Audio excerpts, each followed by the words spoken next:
a woman was found in a charred car just a few days after Christmas. The person responsible for her demise was someone she knew, but it took more than 10 years for him to admit that he was responsible for her end. 4 days after Christmas, on December 29, 2013, 26-year-old Marie Walkingstick Pheasant was found deceased in a badly charred and nearly destroyed Dodge Avenger, parked on Old Rock Crushers Road in the Big Cove community of the Qualla Boundary in North Carolina. Marie was a mother to 2 young children at the time she lost her life. The vehicle was parked across the street from where Marie's estranged husband, 47-year-old Ernest Pheasant Sr., an enrolled member of the Eastern Band of Cherokee Indians, lived. Fire investigators later determined that the vehicle was intentionally set ablaze. An autopsy showed that Marie lost her life due to stab wounds to the neck and abdomen before the fire. Her airways were free of soot. A baseball cap lying near the vehicle held Ernest's DNA. The police officers then searched his home the day after the car was discovered. They found blood on a mattress that was confirmed to belonging to Marie by FBI laboratory testing. Yet, the case went cold for nearly 9 years until the Bureau of Indian Affairs Missing and Slayed Unit launched an interagency investigation into Marie's demise. On November 21, 2022, the Cherokee Indian Police Department announced that a reward for information leading to an arrest and conviction of the person or persons responsible was being increased from $5,000 to $50,000. The following year, in 2023, Ernest finally admitted and told the investigators that he grabbed Marie during a fight, choking her out. He said that he held on until she quit moving, and he knew she was no longer alive. Ernest revealed that he moved Marie to the car, drove to Big Cove, doused the car in gasoline, and lit it on fire. As the car was engulfed in flames, his baseball cap was blown off. He then returned to his home and cleaned up Marie's blood with towels, which he then burned. On November 21, 2023, he was arrested by CIPD and the FBI and federally indicted on April 5, 2024. Ernest pleaded guilty to first-degree slaying on August 16, 2024, in the U.S. District Court for the Western District of North Carolina in Asheville. After his guilty plea, he remained in federal custody and awaits a sentencing date. He is facing a statutorily required sentence of life in prison. A sentencing date has not been set. A baby girl's lifeless body was found by a rancher dumped at a rural Texas ranch decades ago. The person responsible turned out to be the person that was supposed to protect her and love her. Thankfully, they would be caught and charged. On September 20th, 2004, the body of a newborn baby girl was found by a rancher, abandoned in a brush on a desolated county road in Medina County, Texas. An autopsy showed that the girl was born alive. However, it is unknown if she passed away before she was placed in the brush. Her little body did not show any signs of trauma. The baby girl was never identified, and she was named Baby Hope Medina. She was buried in Hondo, Texas.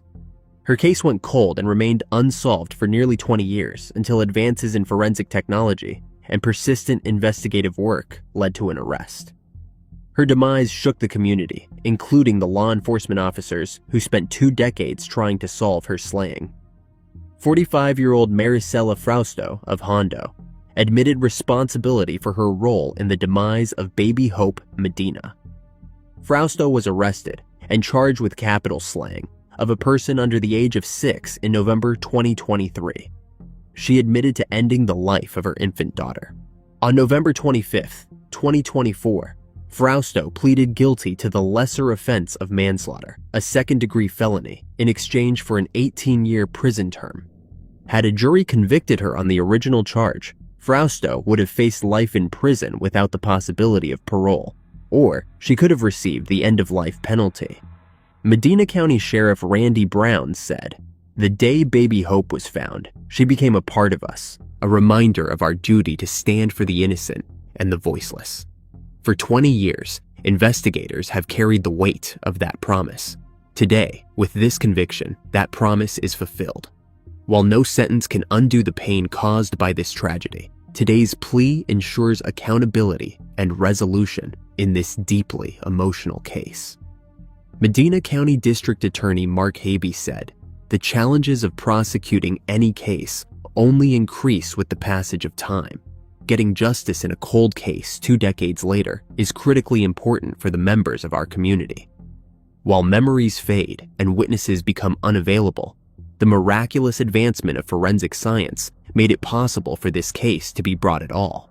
Today's sentence sends a clear message to the community. No matter how much time passes before a crime is solved, our office and its law enforcement partners will do everything in our power to make sure some measure of justice can be achieved." The police in Canada's capital city said that they have identified the suspect in a fatal stabbing that happened almost 3 decades ago. The suspect, a man, was arrested and charged with second-degree slaying after advanced DNA testing helped the authorities to link him to the crime. On April 12, 1996, 22-year-old Christopher Smith and his cousin were approached by an armed, unknown man while walking on the Portage Bridge, which connects Ottawa, the Canadian capital, to Gatineau in the neighboring province of Quebec. The unknown man stabbed Christopher and then fled the scene of the crime. Christopher lost his life as a result of the attack, and the person responsible was not known for nearly 3 decades. In July 2023, the Ottawa Police Service and Toronto Police Service teamed with Othram to determine if advanced DNA testing and forensic genetic genealogy could help generate new leads and assist with identifying the unknown suspect. Evidence was submitted to Othram's laboratory. The Othram scientists successfully used forensic-grade genome sequencing to build a comprehensive DNA profile for the unknown suspect. The Toronto Police Service Forensic Genetic Genealogy team worked to generate new leads in the case.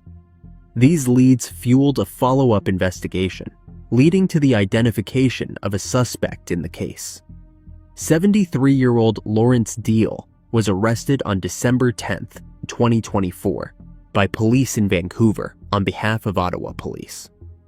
The investigators returned the suspect to Ottawa within that same week. Deal is charged with second-degree slaying in connection with Christopher's demise. During the course of the investigation, it was learned that Deal was in Ottawa for work-related reasons at the time of the stabbing. He appeared in court in Ottawa on December 14th. Deal's arrest marked the closure of the Ottawa Police's oldest cold case, and the first time the department used genetic genealogy to solve a crime. Ottawa Police Chief Eric Stubbs said in a statement, "By bringing these charges, the Ottawa Police Service demonstrates once again that we will never stop working for victims of crime and their loved ones. We will continue to embrace innovative techniques to solve cases, and I commend the members of our slaying unit for ensuring that no case is ever forgotten and no effort is spared." Chief Stubbs said that the police have connected with Christopher's family to inform them of the new developments in his case. In 2010, William Sonny Young was found fatally shot at his farm on Hazel Run Road. His remains were found in a wooded area near Highlandtown Lake in Ohio. The suspect in this case was only sentenced almost 15 years later. On July 31st, 2010, William Sonny Young left early in the morning for a fishing trip and did not return until late August 1st, 2010. 2 days later, on August 3rd, Charles Bogart Jr. went to the Huntington Bank drive-thru in Calcutta, driving William's PT Cruiser and wearing his watch, and tried to pass himself off as William in an attempt to withdraw $3,500, which the bank would not do even after he came inside and tried to say that he was William. From August 3rd through August 9th, Charles went on a spending spree of more than $4,000 with multiple credit cards belonging to William, buying pizza, sneakers, a huge fish tank, flooring for his house, and numerous other items. On August 8th, he traveled to Mountaineer Casino in West Virginia and tried to access more money as William. On August 10th, the sheriff's office learned that William was missing after failing to show up for several commitments including helping out at Shaker Woods. The following day, on August 11, Bogart was taken into custody on a warrant for an unrelated case. At the time of his arrest, he was driving Williams' truck, had Williams' wallet and credit cards and personal items. More of Williams' property was found during a search of Bogart's home, including Williams' PT Cruiser found hidden in high weeds across the road from Bogart's property, and Williams' Masonic Bible. 69-year-old William Young was discovered deceased in the woods behind his home on Spring Valley Road, Salineville in Columbiana County, Ohio, on that same day. He had been fatally shot, and some time had passed before his remains had been discovered. According to the county chief assistant prosecutor, Ryan Weichart, the defendant told the investigators that he spoke to William on July 31st about taking some of his stuff, but that could not be since William was away on his fishing trip. The Cold Case Task Force and the Ohio Attorney General's office started working on further analysis of the phone records and found that Bogart's phone pinged off of a cell tower near Williams' property at 3:52 a.m. on August 2nd. When he tried to call Williams' landline phone, he called the number again a few hours later at 8:50 a.m. Prosecutor Weichart said that the defendant was cleaning out Williams' property while William was deceased on the property. Bogart then faced charges and was sentenced for a short period regarding his possession of Williams' property and for identity fraud, but not for ending Williams' life. That part of the case went cold until November 2023, 13 years later, when Charles Bogart was arrested. The charges stemmed from an investigation and new evidence procured by the Ohio Bureau of Criminal Investigation and the Columbiana County Sheriff's Office. In May 2024, 49-year-old Bogart from Jefferson County pleaded guilty to charges of involuntary manslaughter and burglary. Bogart had been indicted for aggravated slaying and slaying with a firearm specification and could have faced a life sentence, but instead pleaded guilty to the lesser included offense of involuntary manslaughter, a first-degree felony, rather than the aggravated slaying. He also pleaded guilty to prosecutor's information for a third-degree felony burglary charge, along with the firearm specification. The second count of slaying was dismissed. Judge Megan Bickerton sentenced Bogart on May 20th to 16 years in prison. The sentence was 10 years for the involuntary manslaughter, which is the maximum, a mandatory 3 years for the firearm specification, and the maximum 36 months for the burglary, all to be served consecutively for a total of 16 years. He received credit for 185 days served in jail. Bogart said nothing, and his defense attorney, Chris Amato, asked Judge Bickerton to just follow the joint recommendation. County Prosecutor Vito Abruzzino said it is a great outcome for a case that is nearly 15 years old, explaining that with a cold case like this one, memories fade, witnesses may not be available, and detectives may be retired. Prosecutor Weichart said that this sentence for Bogart would offer closure to friends of William. His family members had passed away, but he still had friends who had kept in contact with the prosecutor's office. He reviewed the events which led to the charges, noting that the involuntary manslaughter charge relates to ending the life of someone in the commission of a felony offense, in this case, burglary. Retired County Sheriff's Detective Jeff Hoff, who investigated the case, was in the courtroom. In a press release, Abruzzino said that the investigation into Williams' demise was prioritized by the Columbiana County Cold Case Task Force, which was formed in 2021 by Abruzzino, Sheriff Brian McLaughlin, and other county law enforcement agencies. Abruzzino credited detectives with the Sheriff's Office, the Ohio Bureau of Criminal Investigation, and members of the County Prosecutor's Office staff for achieving this landmark conviction on a case that was nearly 15 years old. Without the Cold Case Task Force and investigators from multiple agencies coming together and analyzing this case from the ground up, we would not be where we are today. I also cannot thank the Columbiana County Commissioners enough for providing me the resources needed to reinvigorate these cold cases to the point that we are seeing indictments and convictions. He said in a press release, "To those families that have loved ones that were lost to a sling without resolution, know that they are not forgotten. We will continue to do everything we can to see that justice is ultimately done." During a brief interview, he urged people to call the anonymous tip line at 330-420-1050 to leave information about crimes to help law enforcement. He said, "That is what is going to help us break cases like this and get cases indicted." In July 1979, the remains of an unidentified individual were found in a debris pile at a dead-end road in Covert Township, a civil township located in Van Buren County, Michigan. It would take roughly 45 years for the case to be solved. It was a summer night in 1979 when former Covert Township Police Chief Rick Winans went to investigate a complaint of dumped trash. He drove to the end of 30th Avenue near Interstate 196, where he found a pile of burned-up garbage. Underneath, he made a grisly discovery, a body that had been badly burned as well as shot, with next to nothing to identify him. Chief Winans said that he was pretty much charred all the way to the bone, was not much. In fact, there was not any flesh left really on it.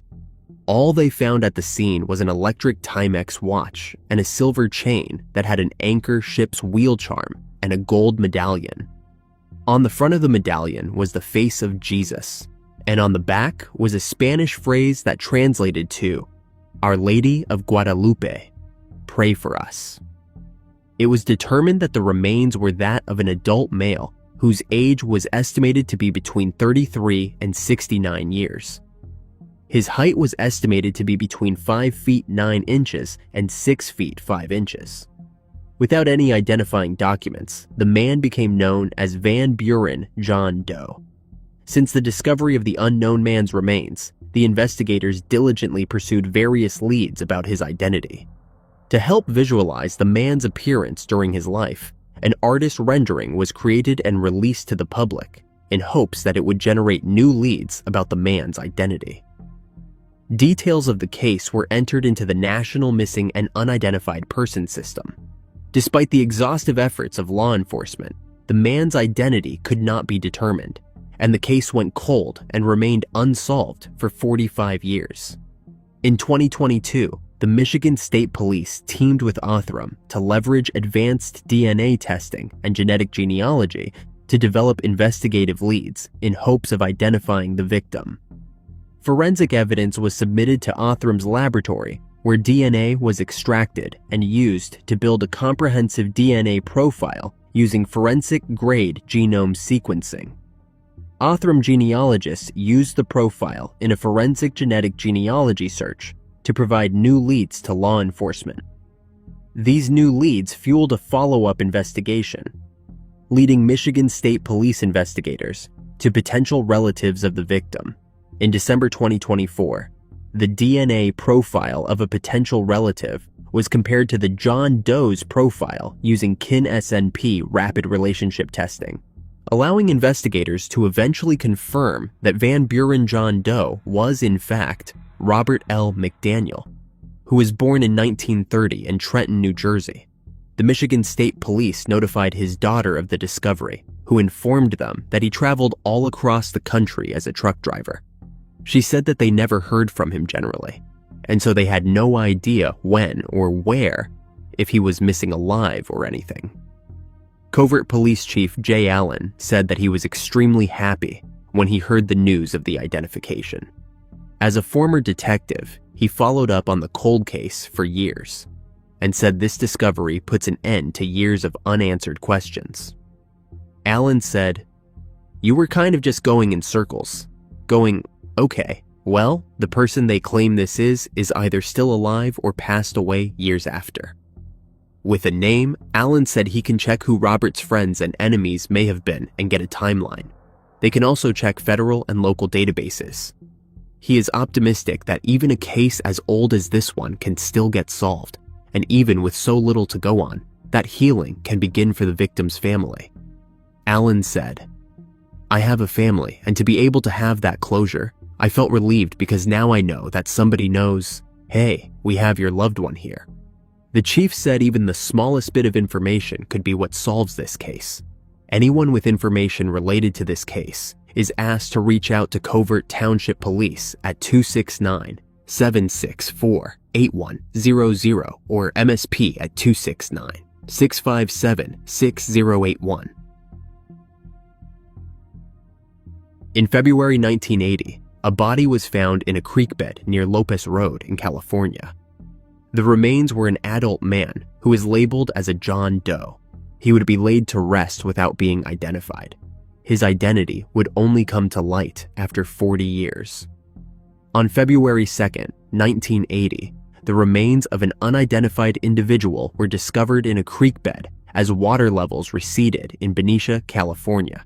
The investigators determined that the remains were that of a man who was between the ages of 20 and 40 years old, that stood between 5 feet 8 inches and 6 feet 1 inch tall, and weighed 155 pounds.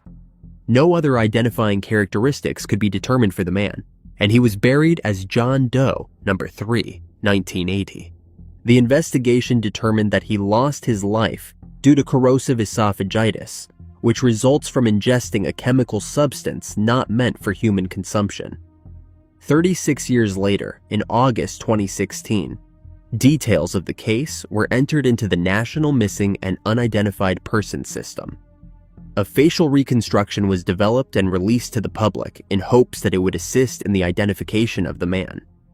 Despite extensive efforts by law enforcement investigators, no matches were found, and the case went cold due to a lack of investigative leads. In July 2023, 7 years later, John Doe's remains were exhumed in hopes that the man could finally be identified. In December 2023, the Solano County Coroner's Office submitted forensic evidence to Othram, where Othram scientists successfully developed a DNA extract from the forensic evidence and used forensic-grade genome sequencing to build a comprehensive DNA profile for the unknown man. Othram's in-house forensic genetic genealogy team then used this profile to conduct genealogy research, ultimately providing new investigative leads to law enforcement. The investigation continued as part of the Doe Cold Case Project. Over the course of 15 months, coroner investigators and forensic staff gained numerous leads into his identity. In 2024, after 44 years, with the help of facial reconstruction, new DNA testing, and forensic genetic genealogy, the man was identified as 25-year-old Donald Gene Horecka. Donald was from Las Vegas, Nevada, and went missing from the area sometime in the late 1970s to early 1980s.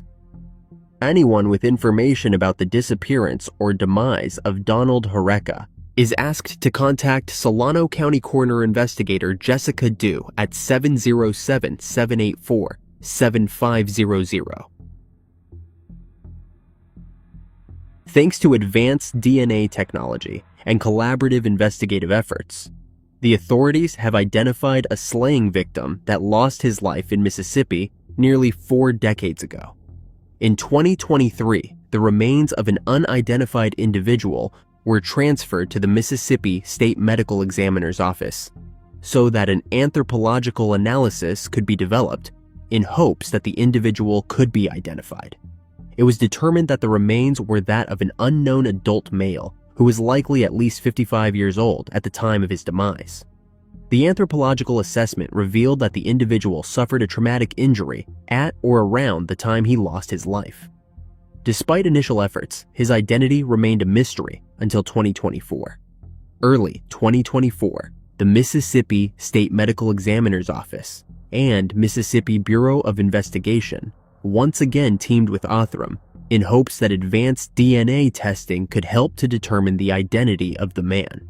In June of 2024, the Mississippi Office of the State Medical Examiner submitted evidence to Othram's laboratory, where Othram scientists developed a DNA extract from the evidence so that a DNA profile could be built for the man using forensic-grade genome sequencing. Once the DNA profile was built, Othram's in-house forensic genetic genealogy team performed genealogical and records research in order to develop new leads in the case. The investigators then used these new leads to conduct a follow-up investigation. With the provided information, the investigators were able to identify a potential relative of the man. The DNA profile of the potential relative was compared to the unknown man's DNA profile using Kin-SNP rapid relationship testing. In December 2024, this investigation led to the identification of the man as William Meredith Seitz Sr. William was a victim of a slaying and lost his life in 1985 in Choctaw, Mississippi.